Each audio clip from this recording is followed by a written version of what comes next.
Son las 10 de la noche y es la hora de opinar. Hoy con Alejandro Ope, Eduardo Guerrero, Javier Oliva y Carlos Bravo. Vamos a tener una mesa especial.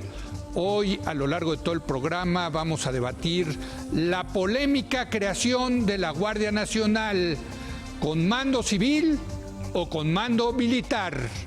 Así que quédese aquí en Foro TV, que ya comenzó. A hora de opinar.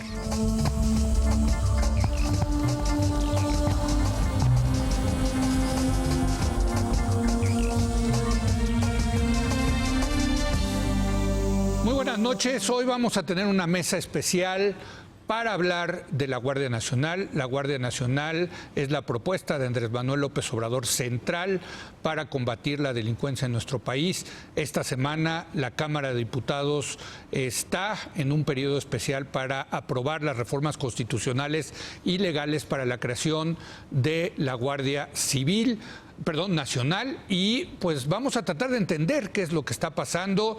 Nos acompañan 4 expertos en la materia. Alejandro Ope. Alejandro, muy buenas noches. Eduardo Guerrero, muy buenas noches. Javier Oliva. ¿Qué tal, León? ¿Cómo estás, Javier? Buenas noches, amigos. Y Carlos Bravo, que bueno, debería estar aquí como integrante de la mesa de todos los martes, pero que has estado también siendo parte de integrante del colectivo Seguridad Sin Guerra. Así es, buenas noches. Y estando en las comparecencias, en las audiencias. Y yo tengo que decir, pues que ya cada vez entiendo menos. Porque primero que la Guardia Nacional iba a tener mando militar. La semana pasada sale el secretario de Seguridad y Protección Ciudadana, Alfonso Durazo, a decir, no, ya cambiamos de idea, ahora va a ser un civil. Y hoy en la mañana, esto es lo que dijo el presidente Andrés Manuel López Obrador. Acerca del mando, la propuesta es que en lo administrativo dependa de la Secretaría de Seguridad Pública y en la parte operativa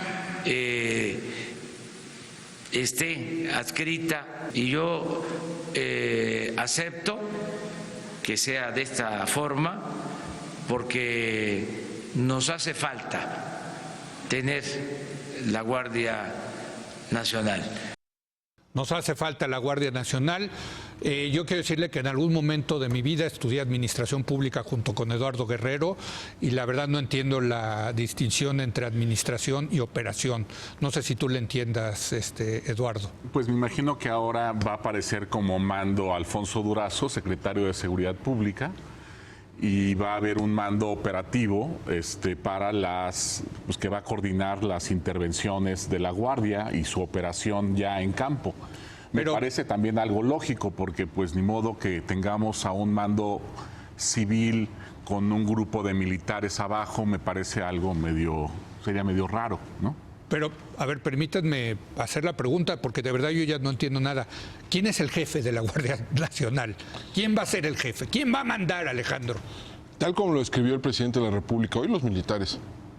No hay que hacerse, no hay que engañarse al respecto. Es decir, lo que describe el proyecto que estuvieron circulando el día de ayer, que enmienda el dictamen que se aprobó en comisiones hace un mes, habla de que la estructura, los ascensos, las promociones, todo lo que tenga que ver con la asignación de personal va a estar asignado al estamento militar, va a estar asignado a la Sedena. Entonces, pues a mí me queda claro que el mando administrativo pues no va a ser, no es algo significativo. ¿Qué es el mando administrativo? ¿Les van a pagar? Me imagino, a ver, yo lo que supongo, te juro que no entiendo. Asumo que están mandando asumo que están mandando que mandarán a estos elementos de Policía Militar y Policía Naval a la Secretaría de Seguridad con todo y el presupuesto y el equipo y las instalaciones, quiero suponer, pero si siguen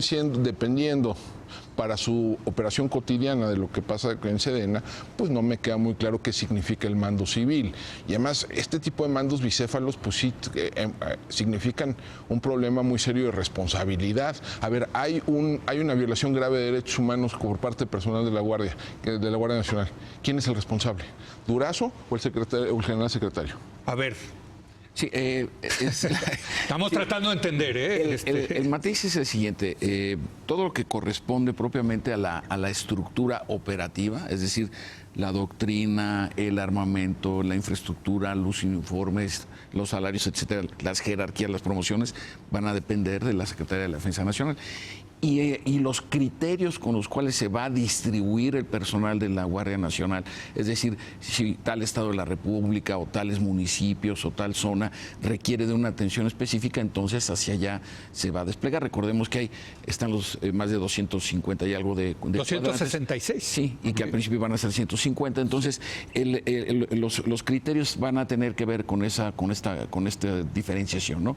Lo propiamente el despliegue con los criterios, con las autoridades locales, va a ser responsabilidad de la Secretaría de Protección de Protección Ciudadana, de Seguridad y Protección Ciudadana, y la parte, digamos, estructural de la operación de esta misma fuerza será, por supuesto, de la Secretaría de la Defensa Nacional. Carlos. Pues yo comparto tu perplejidad y honestamente la única manera en que me puedo explicar pues estos bandazos de los últimos días es que originalmente uno de los argumentos, digamos, de la primera propuesta era terminemos con la simulación. Sí. Esto de todas maneras está militarizado, vamos a constitucionalizar la militarización. Correcto. Luego vino toda la crítica, la reacción social, empezaron de alguna manera como a negociar la posibilidad del mando militar y ahora sacan esta propuesta que en mi opinión sigue siendo claramente pues seguir militarizando, pero este doble mando muy extraño, pues es precisamente lo que se suponía que querían evitar, que era una simulación. Tú fuiste, a ver, sí, Eduardo. Es que esto pasa, Leo, cuando quieres quedar bien con todo mundo, ¿no? Exacto. O sea, cuando no asumes los propios riesgos y problemas de tu propuesta y no eres capaz también de defenderla, ¿no? Fue muy claro en las audiencias públicas ahora que hubo una gran cantidad de expertos, varios que están aquí en la mesa, que hicieron críticas, me parecen muy justas, muy certeras al modelo, pero que no hubo una contraparte, Leo, que defendiera, que dijera cuál es la racionalidad del modelo, cuáles son sus ventajas y desventajas. Se quedaron callados, las críticas fueron duras, fueron contundentes. En ese momento la reacción inmediata, sin procesar siquiera las audiencias, o sea, casi de manera inmediata, tanto Mario Delgado como Alfonso Durazo dicen, va a quedar ahora adscrita a la Guardia, a la Secretaría de Seguridad Pública y el mando va a ser civil. Dije, caray, qué rápido procesaron todas esas audiencias. Después me parece que ya discutiendo las cosas, pues cómo vamos a hacer esto, cómo armamos este entuerto. Y por cierto, tú en tu artículo del lunes en El Financiero fuiste muy crítico, muy duro, argumentaste, capitularon de la idea original. Sí, claro. ¿No? De la idea original de militarizar. La idea original creo que era, o sea, a mí lo que me gusta de la idea original es que centralizas, digamos, cuerpos dispersos con los riesgos de centralizar, ¿no? Sí. Pero también con las ventajas de poder reaccionar más rápido a crisis, darle como más coherencia a tu despliegue en campo, tener el mando único en las 266 regiones y luego esto trabajando paralelamente a tu despliegue de gestores sociales, de los famosos servidores de la nación, que te van a generar inteligencia social en campo, te van a proveer de información muy certera de poblaciones micro, ¿no? De regiones donde con esa información vas a poder intervenir de manera más certera sin cometer tantos abusos como típicamente lo hacen las fuerzas federales cuando intervienen un lugar. Digamos, había mucha carnita, había muchas cosas que se podían aprovechar para armar una narrativa coherente y defendible. No lo hicieron. Y obviamente también tiene defectos y omisiones el proyecto. No hay nada sobre el tema de los municipios, de las policías estatales y municipales, sobre todo el tema de procuración de justicia. Pero tú argumentas algo que creo que ha causado mucha controversia y la causará en esta mesa, que es, a ver, estamos enfrentando grupos del crimen organizado que sí están organizados como ejército. Y se necesita de alguna manera un ejército para combatir a otro ejército. Es el discurso de la guerra, Eduardo. Sí, lo que pasa es Lo dices tú el lunes. Sí, los críticos, digamos, de esto, de utilizar al ejército, es porque dicen que el ejército no debe utilizarse para tareas de seguridad pública. Lo que yo argumento es que en muchas zonas del país no estamos frente a una crisis de seguridad pública, sino propiamente ante una crisis de seguridad nacional, ¿no?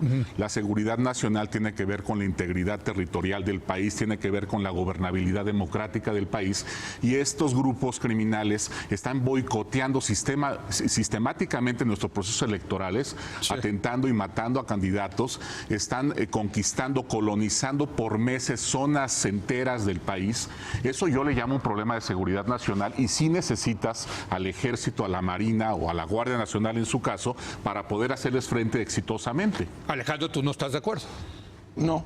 A ver, es que el problema de la Guardia Nacional es que nunca hubo un argumento de por qué es absolutamente indispensable este modelo específico, ¿no? Bueno, lo está diciendo ahorita Eduardo. Déjame ponerlo todo así. Sí.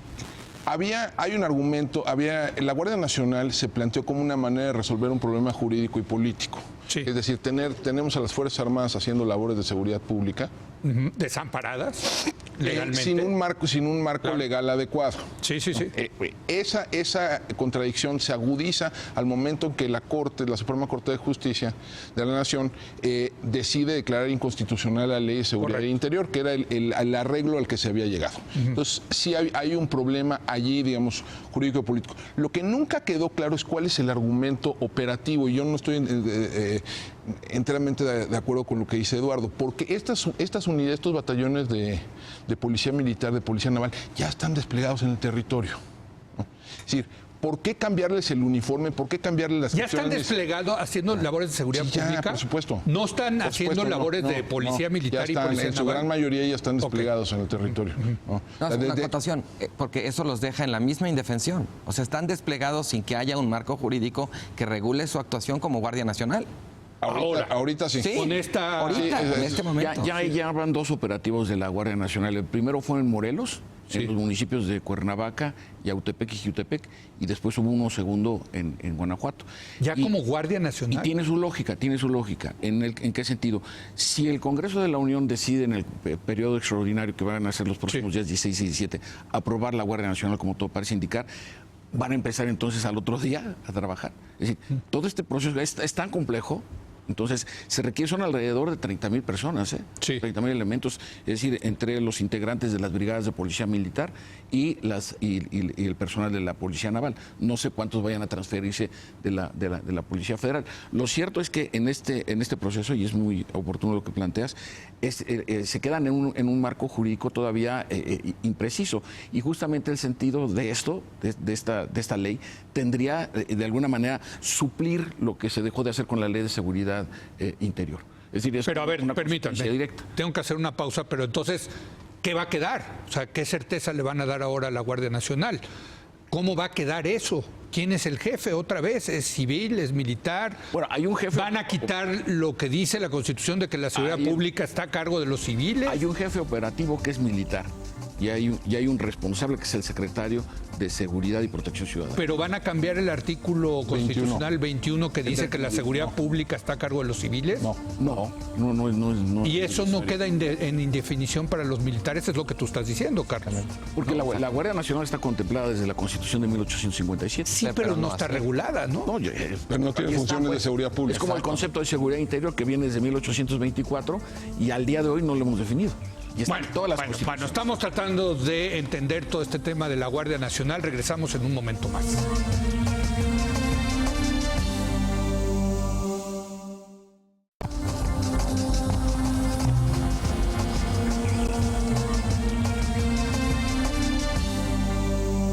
Bueno, estamos en esta mesa especial que armamos el día de hoy para entender el tema de la Guardia Nacional, de la propuesta del gobierno.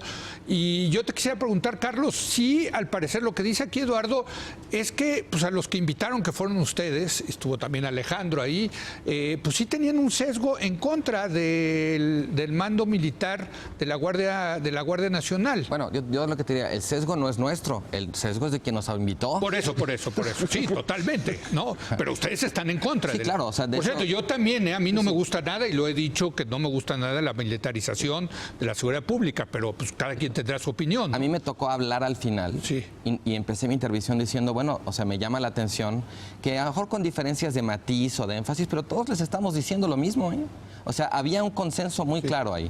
Y uno de los aspectos también que me parece importante ahorita traer a colación, en los que había bastante acuerdo entre quienes participamos al menos ese día, y que tiene que ver con lo que decía Eduardo Guerrero sobre la emergencia y el tema de que ya no es nada más seguridad pública, sino seguridad nacional.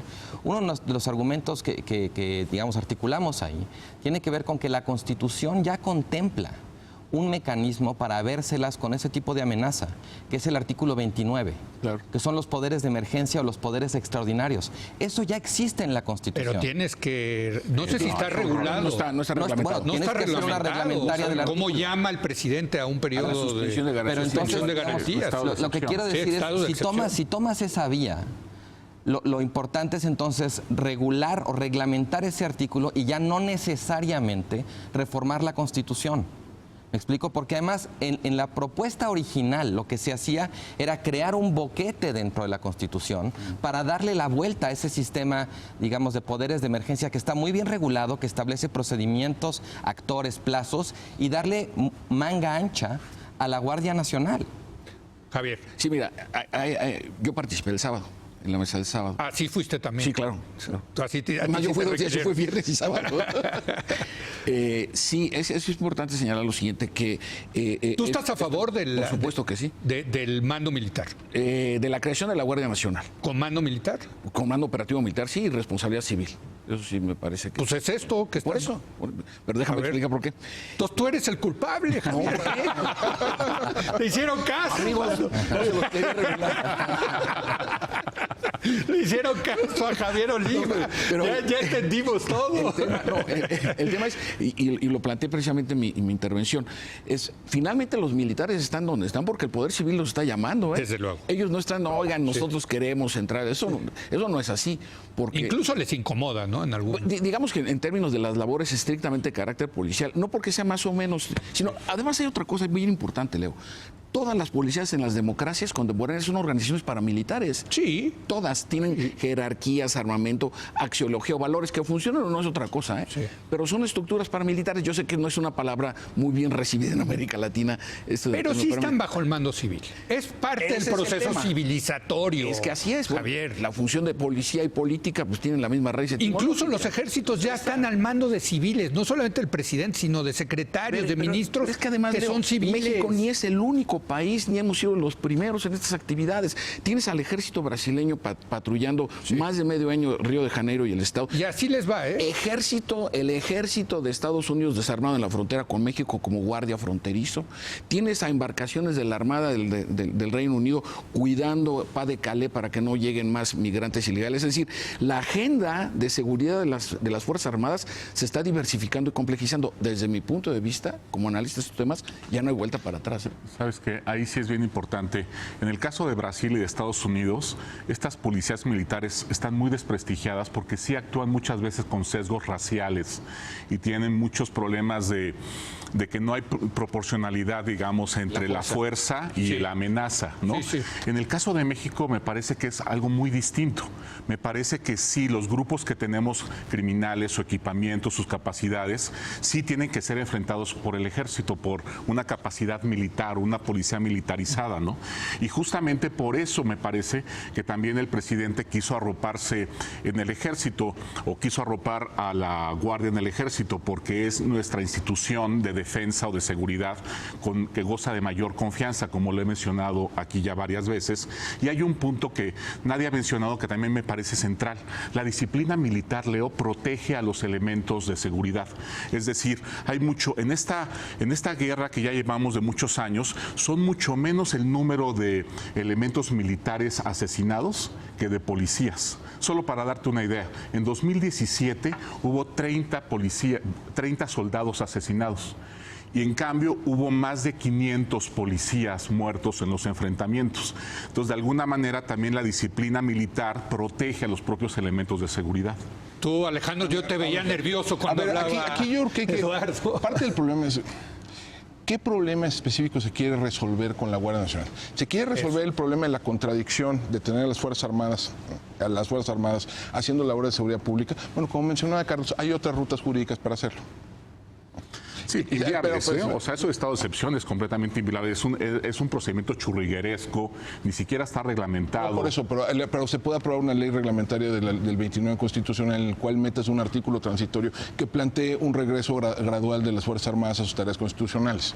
Esa es una posibilidad que está en la mesa. Otra posibilidad es reformar la Ley de Seguridad Nacional. Otra posibilidad es replantear de nuevo con otras modalidades una Ley de Seguridad Interior.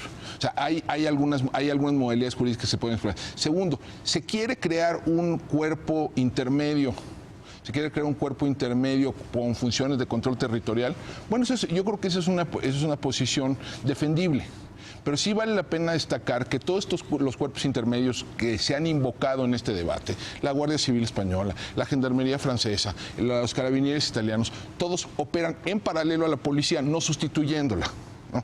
Y operan de manera acotada territorialmente, fundamentalmente desplegada en zonas rurales y en pequeñas poblaciones. Donde no llega la policía. Donde no llega la policía. Van a eliminar los policías, los policías siguen existiendo. Sí. O sea, la Guardia opera con policías. Sí, pero la Policía Federal sí la elimina. Ah, sí, es así. Sí. La policía, o sea, entonces es decir, no han argumentado por qué es absolutamente indispensable eliminar la Policía Federal, por ejemplo. Pero déjenme irme a lo más básico. Porque tú decías, ¿qué es lo que se pretende?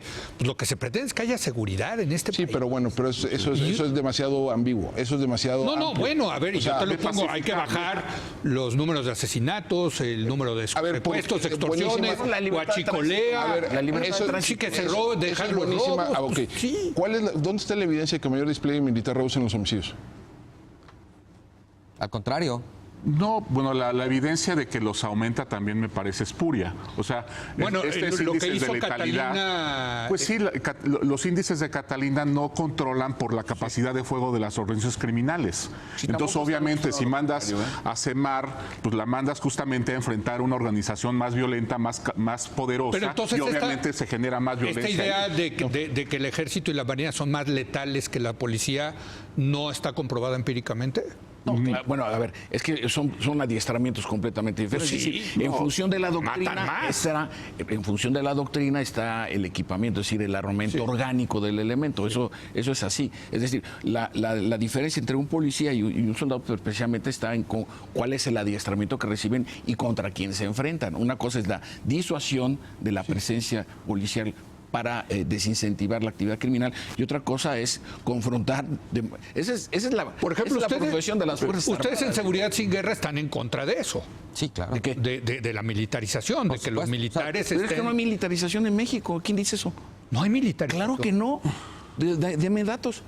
México es el país que peor trata a sus Fuerzas Armadas en términos presupuestales. Son diferentes criterios. No, pero si hay militarización de la seguridad pública. Militarizar es llevar las prácticas del cuartel a la vida cotidiana, que a veces nos haría falta, la puntualidad, la formalidad. No, bueno. Yo creo que eso puede ser una interpretación del término, pero creo que no es el que se ha utilizado normalmente en la conversión pública. Cuando hablamos de militarizar la seguridad, hablamos justamente de darle al ejército tareas, y en este caso particular, permanentes de seguridad pública, que es lo que de hecho se pretendía hacer reformando la Constitución para ese fin, con un cuerpo militar adscrito a la Secretaría de Defensa, que era la Guardia Nacional. Sí. Ahora, a mí me parece interesante que en esta que la discusión parezca de alguna manera como desembocar en un dilema terrible, que es: necesitamos a las Fuerzas Armadas porque de lo contrario las policías no sirven, vamos a dejar en la indefensión a la población. Lo que me parece es que en aras de ese argumento nos estamos yendo al extremo de dejar a la población en la indefensión frente a las Fuerzas Armadas. O sea, ni una ni otra. Lo que queremos es que esté regulado. A ver, eso es una frase muy fuerte, porque tomas a las Fuerzas Armadas como si fueran un enemigo público. No, lo tomas como un poder que comete arbitrariedades. Para proteger a la gente.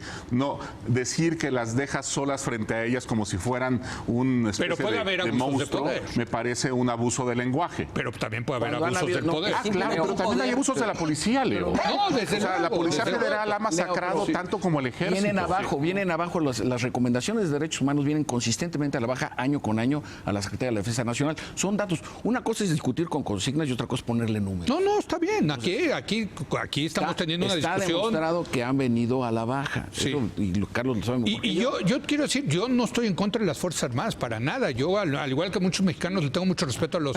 Pero como aspiración de un Estado democrático liberal, me parece que lo correcto no es militarizar la seguridad pública. Si las vas a usar, las quieres reguladas. ¿Y entonces quiénes han fallado en materia del diseño? Los civiles, Ahí está. desde luego, y siguen Ahí está. fallando al seguirle dando más poder a los militares. Ahí está la clave. Bueno, claro. Bueno, hagamos una policía civil de verdad.